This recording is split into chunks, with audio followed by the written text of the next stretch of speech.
अस्सलाम वालेकुम। मैं हूं डॉक्टर वजिया सईद और आज हम बात करेंगे एक्जिमास के बारे में।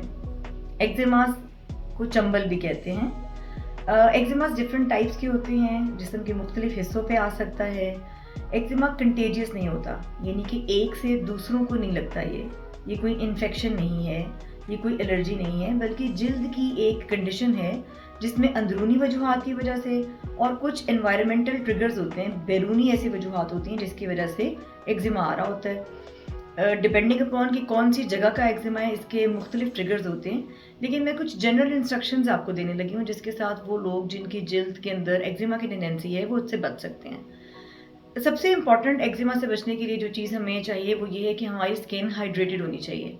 रेगुलर बेसिस पे स्किन के ऊपर मॉइस्चराइज़र लगाना चाहिए।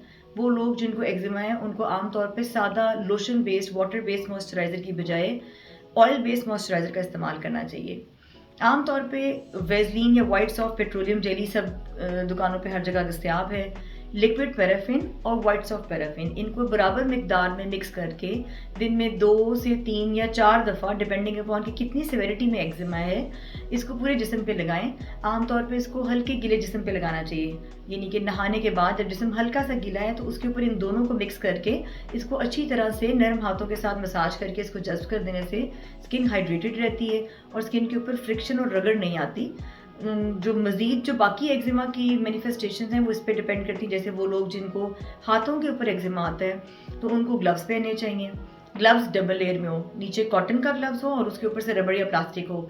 वो लोग जो बर्तन और कपड़े ज़्यादा धो रहे हैं या डिटर्जेंट का इस्तेमाल कर रहे हैं, उन लोगों में आमतौर पे हैंड एक्जिमा आता है।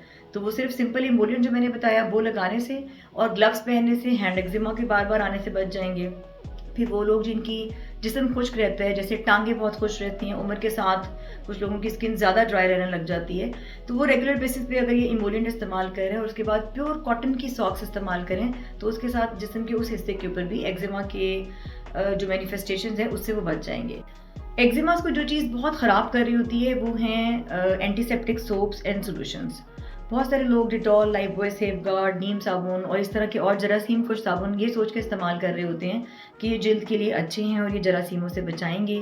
हालांकि इनकी वजह से जिल्द का जो एक डिफेंसिव बैरियर एक्शन है वो डिस्टर्ब हो जाता है। जिल्द की जो एक हिफाजती दीवार है उसमें दरार आ जाती है और जरासीम ज़्यादा आसानी के साथ जिल्द में एंटर हो जाते हैं।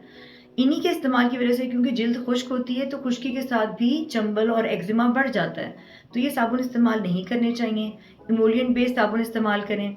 इसके अलावा वो लोग जिनको एक्जिमा का इशू है उन्हें चाहिए कि वो ज़्यादा गर्म पानी के साथ शावर ना लें, नीम गर्म पानी इस्तेमाल करना चाहिए। ज़्यादा गर्म पानी के इस्तेमाल के साथ जिल्द खुश्क हो जाती है और जिल्द की जब खुश्की होती है उससे खारिश पैदा होती है और खारिश के साथ फिर चंबल मज़ीद बढ़ने लगती है। इसके अलावा एक सिंपल सी टिप ये है कि जब नहा रहे हो, अगर आप बकेट या टब इस्तेमाल करें तो उसमें 2 चम्मच ऑलिव ऑयल ऐड कर लें। इसके साथ जब आप नहाएंगे तो स्किन के ऊपर ऑलरेडी एक ऑयल की एक लेयर मौजूद होगी, उस तरह से चिपचिपाहट महसूस नहीं होगी और स्किन को जब थोड़ा सा डैम्प कर लें तो उसके बाद फिर जैसे मैंने आपको बताया कि लिक्विड पैराफिन और वाइट सॉफ्ट पैराफिन को मिक्स करके जिस्म के ऊपर लगा लें नहाने के फ़ौरन बाद।